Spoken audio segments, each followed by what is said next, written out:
Planet Bumi adalah tempat yang indah untuk ditinggali. Kehidupan telah berkembang di planet ini berkat matahari yang melimpah dan lautan air yang luas.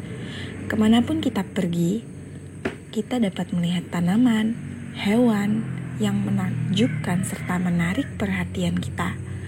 Mereka adalah dua aspek yang sangat penting dari setiap ekosistem. Dari semua organisme hidup di planet ini, yang paling sering kita lihat adalah kehidupan flora dan fauna. Selain keduanya, lebih banyak bentuk kehidupan di bumi, tetapi lebih sulit dilihat dengan mata telanjang. Inilah sebabnya mengapa flora dan fauna, yaitu tumbuhan dan satwa liar bumi, menarik untuk diamati dan dipelajari. Tanpa flora dan fauna, manusia tidak mungkin ada. Flora menghasilkan dan melepaskan oksigen yang dibutuhkan oleh fauna untuk tujuan pernapasan. Sebagai imbalannya, fauna menghasilkan dan melepaskan karbon dioksida yang dibutuhkan oleh flora untuk berfotosintesis. Ini semacam hubungan simbiosis mutualisme. Di jalur yang sama, manusia tidak dapat bertahan hidup tanpa flora dan fauna. Oksigen yang kita hirup berasal dari flora, dan karbon dioksida yang kita hembuskan sangat penting untuk flora. Manusia juga dapat banyak sekali manfaat dari flora dan fauna dalam hal sumber makanan, obat-obatan, dan air. Sumber makanan utama kita berasal dari spesies tumbuhan dan hewan. Lebih dari 90% obat yang kita gunakan untuk menyembuhkan penyakit berasal dari tumbuhan. Jika bukan karena flora, tidak akan ada air, yang berarti kita juga tidak akan ada.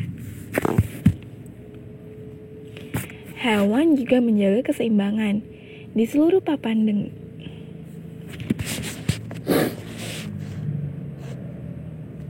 Tidak salah jika manusia mencintai dan menghargai alam. Banyak yang suka menghabiskan waktu di luar ruangan seperti hutan, gunung, area alami, taman, dan ruang hijau karena nilai estetikanya. Nilai estetika ini terutama disumbangkan oleh penyebaran flora dan fauna. Statistik menceritakan kisahnya setiap tahun hingga 500 miliar orang mengunjungi pemandangan indah yang dilindungi seperti taman nasional, area rekreasi, hutan adat, situs bersejarah, suaka marga satwa dan sungai liar dan indah untuk mengalami keindahan landmark. Hal ini semakin menggarisbawahi pentingnya flora dan fauna bagi kehidupan kita sehari-hari. Flora dan fauna berkontribusi besar untuk sebagian besar ekonomi dunia mengenai pariwisata. Misalnya nih, flora dan fauna Amazon yang menarik banyak ilmuwan dan penjelajah. Diperkirakan bahwa hutan hujan Amazon menyumbang sekitar 50 juta dolar bagi perekonomian Brazil. Lokasi liburan yang eksotis lainnya seperti Karibia, Bahama, Panama, Indonesia, dan sebagainya menarik lebih banyak wisatawan daripada negara manapun karena flora dan fauna yang tersebar luas.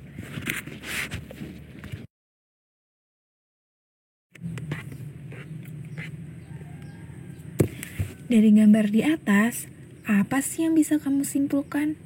Yap, betul banget. Ternyata setiap negara memiliki berbagai macam flora dan fauna yang berbeda-beda ya. Nah, hal ini menunjukkan kalau di dunia kita memiliki keanekaragaman hayati. Lalu, kamu tahu nggak sih apa yang menyebabkan flora dan fauna di setiap negara itu berbeda-beda? Jadi, persebaran berbagai macam flora dan fauna di dunia itu dipengaruhi oleh beberapa faktor nih. Di antaranya ada iklim, vegetasi, interaksi dan organisme, dan barir fisik atau morfologi.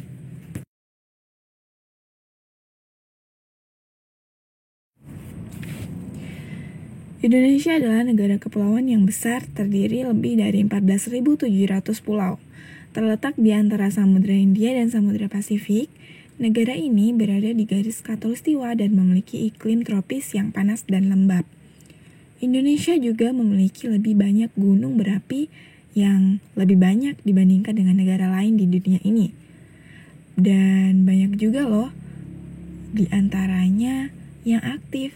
Tidak diragukan lagi, Indonesia adalah salah satu negara dengan keanekaragaman hayati terbesar di dunia dan merupakan prioritas konservasi global. Hal inilah yang menyebabkan Indonesia disebut sebagai hotspot keanekaragaman hayati global. Meskipun memiliki populasi terbesar keempat di dunia, Indonesia adalah tempat berhutan paling lebat di bumi setelah Amazon dan merupakan rumah bagi sekitar 11% tanaman berbunga di dunia, 13% mamalia termasuk 46 spesies primata, 6% amfibinya, 7% reptilnya, 16% burung, dan 14% ikannya, yang termasuk spesies air tawar dan air asin.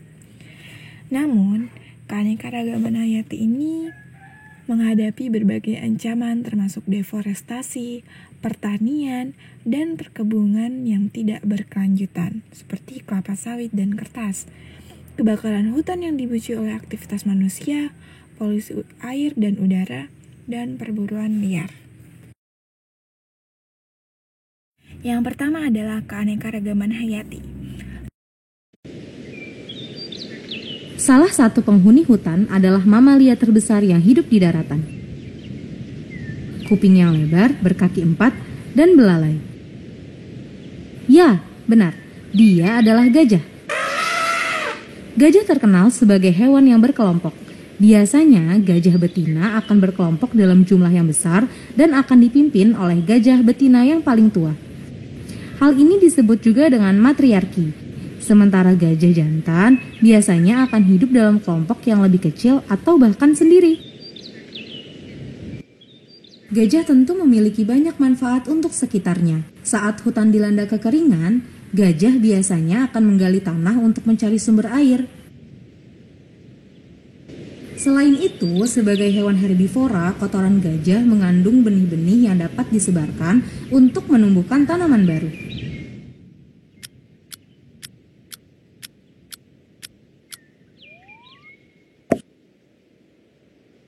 Adapun di Indonesia, kita juga memiliki gajah endemik loh, yaitu gajah Sumatera yang merupakan subspesies dari gajah Asia. Sesuai dengan namanya, gajah Sumatera ini hanya ada di Pulau Sumatera.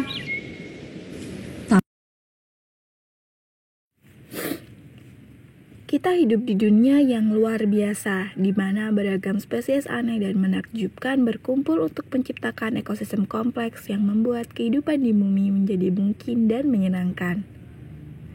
Namun, planet kita juga dalam bahaya.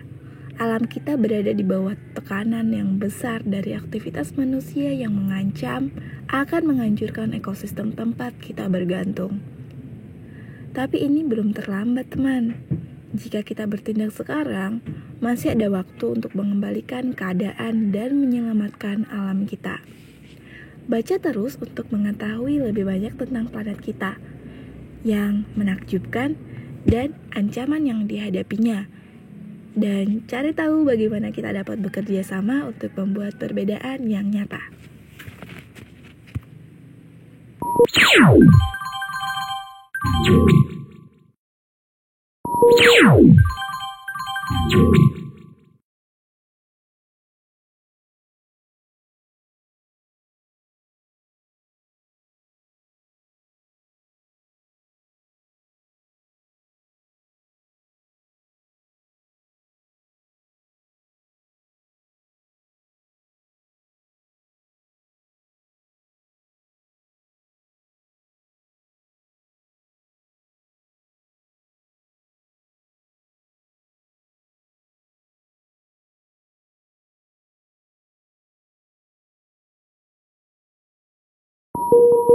Wow.